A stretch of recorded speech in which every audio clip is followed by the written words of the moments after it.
Coming to you live from the Soup Studios in beautiful downtown Metrodelphia, it's the moment you've all been waiting for.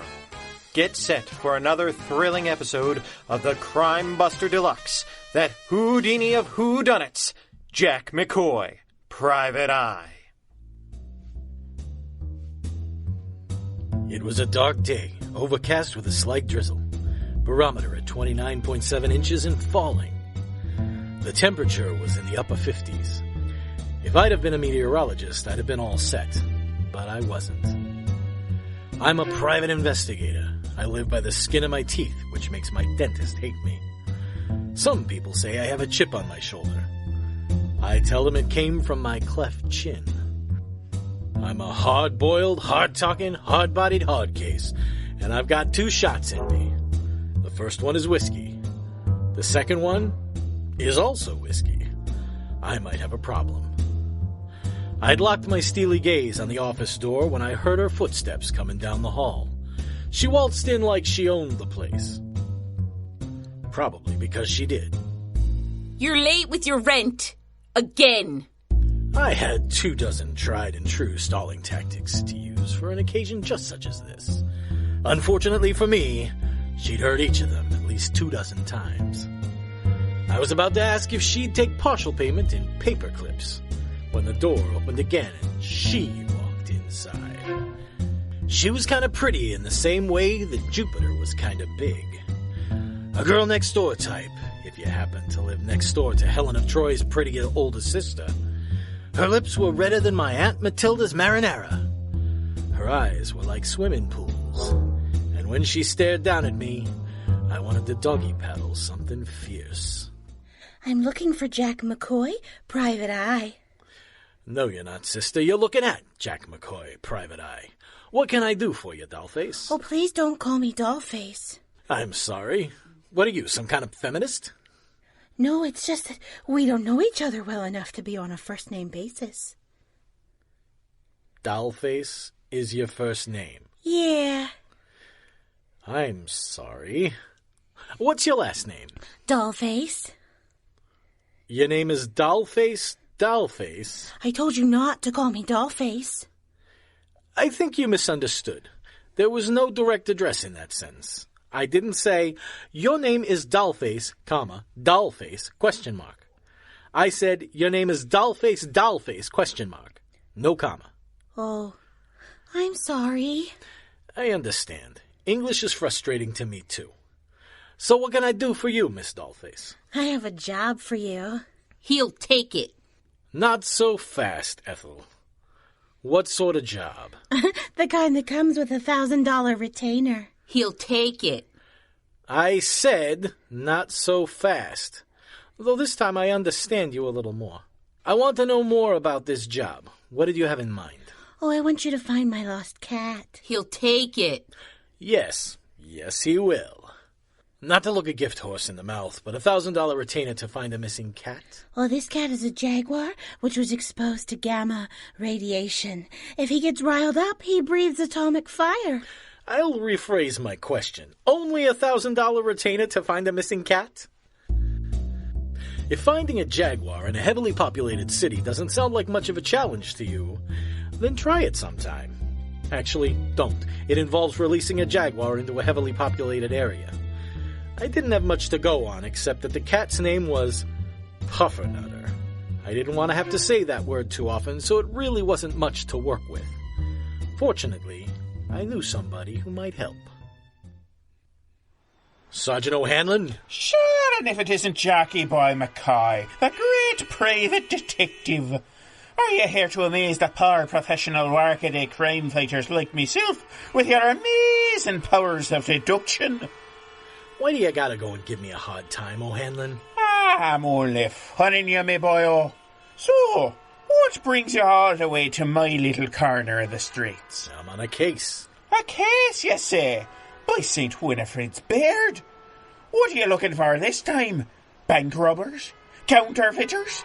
Did someone lose the Hope Diamond again? I'm looking for a jaguar. You don't say. Someone drove off with a stolen jaguar? Possibly. I don't actually know that it was stolen. Oh, You're thinking the police might have just impounded it, are you? What? Of course not. Why would the police try to impound the Jaguar? Well, it sure in thunderation didn't drive off by itself. Oh, Hanlon, I'm talking about a real Jaguar with 4 legs. Now, why would anyone build a car with legs? Not a car. A cat. A big, spotted cat with big teeth. You mean a cheetah? They're technically different species, but you're getting warmer. Listen, have you heard anything on the police radio about a Jaguar on the loose in the city?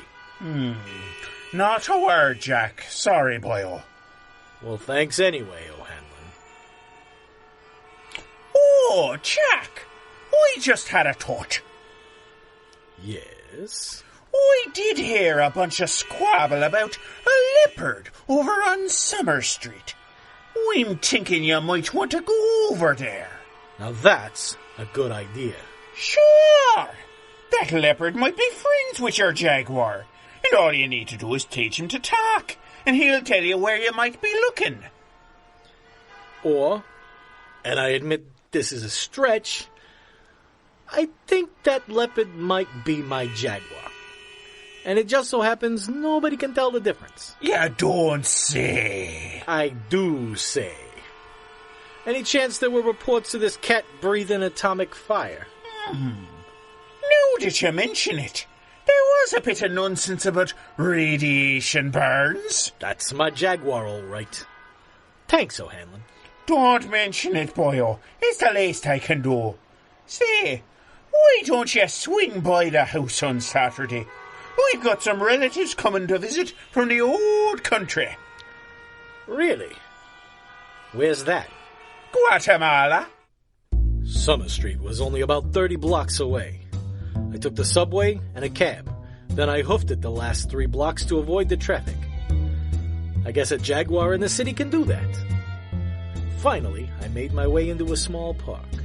There, up a tree, I saw Puffernutter.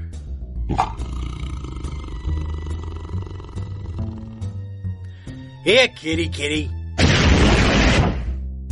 So the easy way was pretty much out. I headed back to the office. What are you doing back here without the cat? And why is your hair smoking?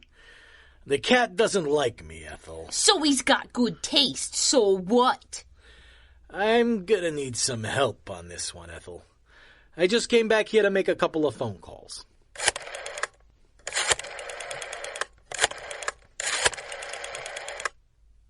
Jonesy, I need a favor. Can I meet you at the lab in 20 minutes? Thanks. You're a peach. Who's Jonesy? Old friend of mine from college. She might be able to get this kitty to behave. Uh-huh.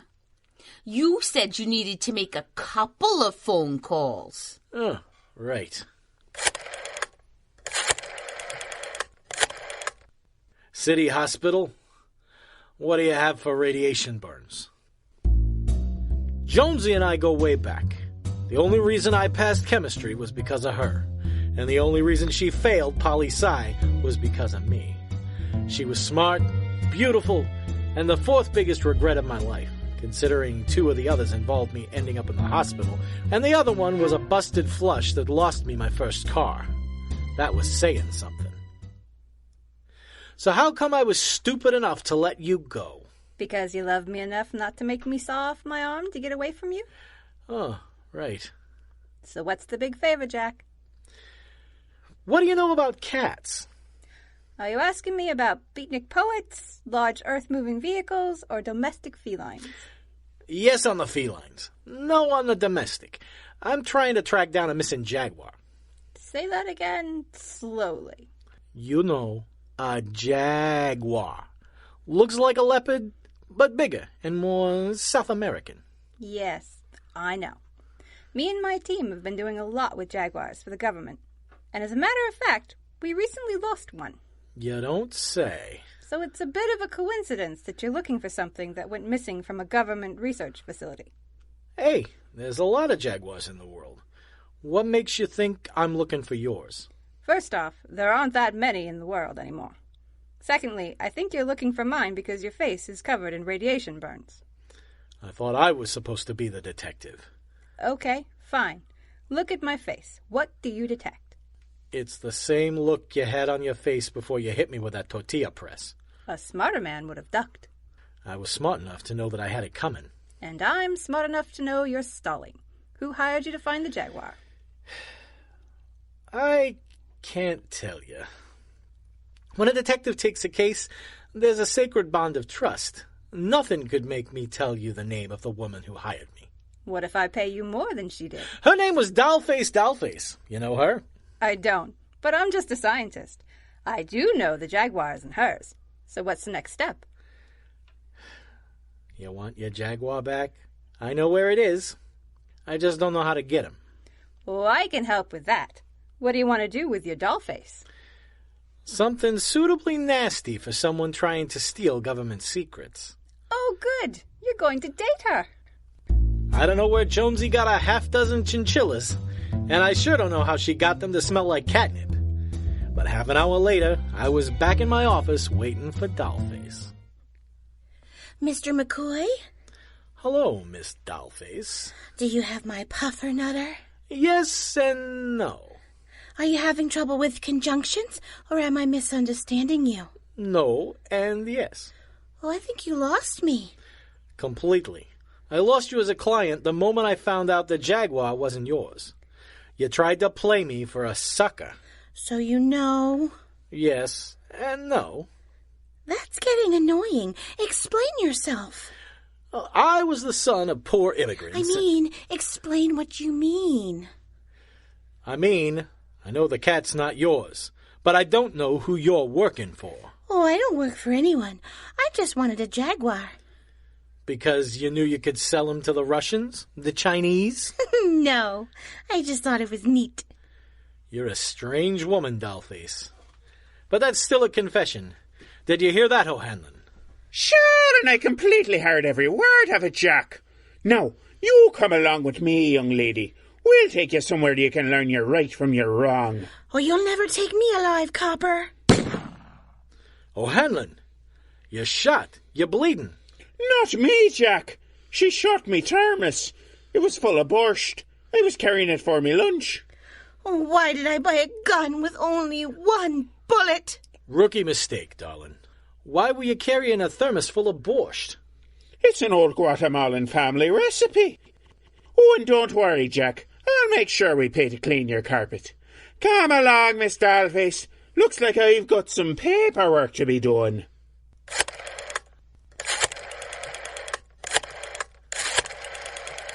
Hey, Jonesy. Yeah, we got her. You don't need to worry about her anymore.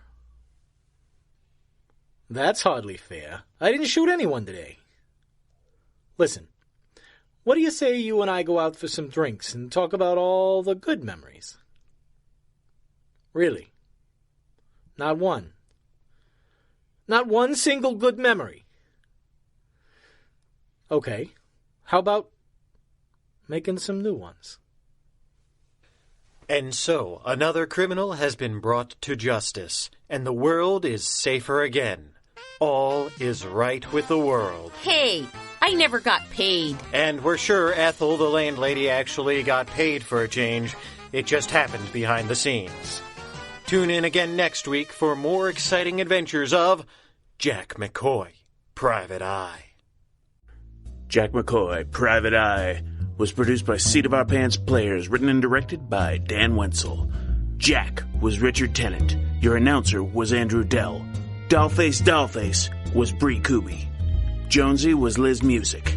Ethel was Jill Wenzel.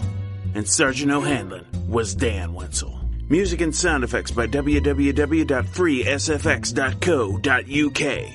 Main theme was Fast Talkin' by Kevin MacLeod of Incompetech.com, licensed under Creative Commons by Attribution 3.0. This is Dan Wenzel of Seat of Our Pants Players. We'll talk to you later.